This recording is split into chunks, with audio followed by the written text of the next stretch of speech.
Hey everybody, it's Stefan here on GenderQueerChat.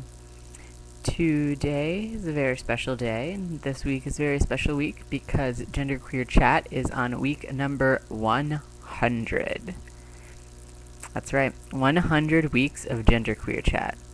So I just wanted to give a shout out to all of the subscribers and fans that we've had for the past 100 weeks. Obviously we wouldn't be here if it wasn't for all of you watching, and also wanted to acknowledge people who have been on GenderQueerChat who are no longer on GenderQueerChat at the moment. So JT, who was basically the founder, and of course Sam and Dylan and Chris. Gabby was on here for a while. Just everybody who's um, been on the channel and has helped make this, get to 100 weeks. So, on to the topic for this week. I thought it would be good, since we have a bunch of new people and everything, to just revisit like the whole reason that we're here in honor of our 100 weeks. So, just what does genderqueer mean to us, and how we came to that identity term.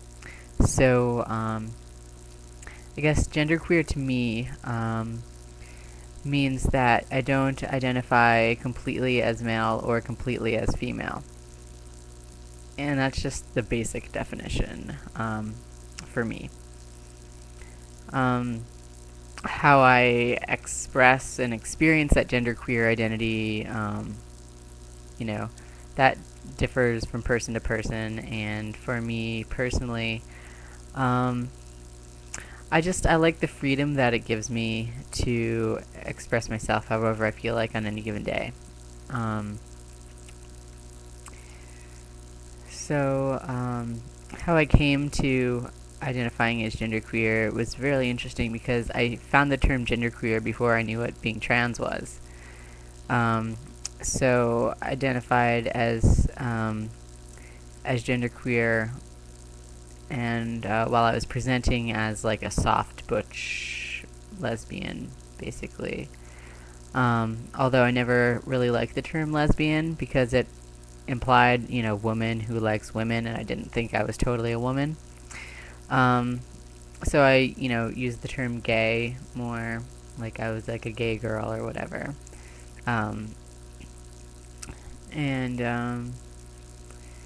So then when I finally discovered that you could actually transition, that was a whole nother thing to throw in there. And so I was like, well, maybe I'm not genderqueer, maybe I'm trans. And so, after transitioning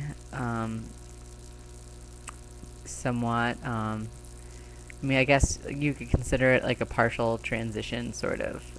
Even though I feel complete to myself. I was only on T for a year, and then I decided I didn't want it anymore, and I've had top surgery but not bottom surgery. So I feel complete myself, and that's what's important. And but after coming to the trans identity, I realized that I still wasn't completely a guy either.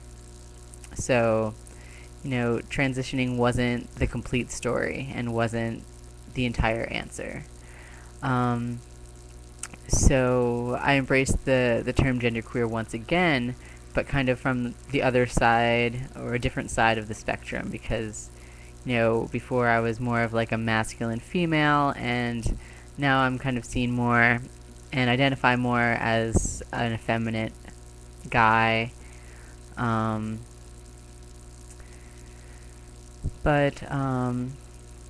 really am uncomfortable with any sort of gender terms. I don't like Mr. or Mrs. or Miss or whatever.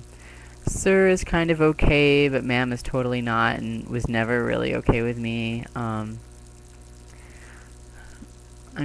don't feel comfortable calling myself like a man, or even a trans man. Like, that doesn't feel right. I kind of prefer more the term boy, like BOI.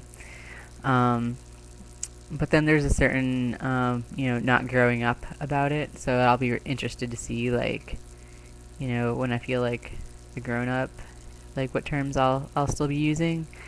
I guess the current term guy is okay with me, and so I usually say trans guy, but um, I mean that's just kind of you say you guys a lot just to mean everybody, and so it's kind of lost its genderness a little bit. Um, I mean I prefer masculine over female pronouns, but I would really prefer people not use pronouns at all or use gender neutral ones. When I write about myself, I use other gendered pronouns, Z and Zer. I don't consider them gender neutral because you're definitely talking about a gender, you're just talking about a non-binary gender. You're talking about a gender other than male and female, but you're still talking about a gender because basically the only people who use them are people who identify otherwise. Gender neutral terms, pronouns I would consider like they and them or theirs. And, there's a whole debate about that, proper English and all that. But, I mean, language changes and whatever. People's identities are complicated, and there's never going to be enough words in the language to describe the entirety of human experience. So, we do the best we can.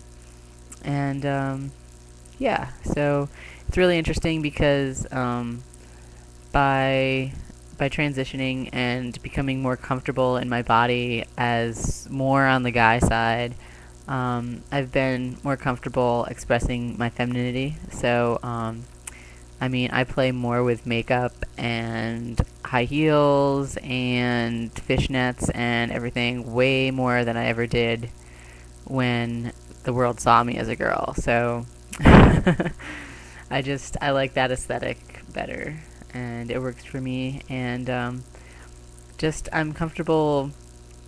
Just being comfortable in your own body is just there's so much to be said for it. And I mean, I've gotten kind of to the point where I don't try to really put my gender in a box as much, just because I don't know. It gets so confusing when you try to break it down and put words to it and try to describe it. And I mean, there's some of that needs to happen, but I don't know. I just get like so postmodern about it, so that I analyze it to death, and then I'm just like, well, why does anything ever matter anymore? And whatever, nothing has meaning because it's all we made it up, and then nothing matters. So, yeah, that was kind of a long ramble, but basically, genderqueer equals freedom for me. So, freedom from the binary gender construction that everybody else has to live under. And I can just be comfortable being me. So, yeah. I look forward to hearing everybody else's answer to this question. And obviously, if anybody else has questions or wants to suggest topics and all of that, we definitely encourage participation from our viewers. So, totally tell us your experience and your definition of genderqueer and what it means to you. And I'll see y'all guys next week. Alright, bye.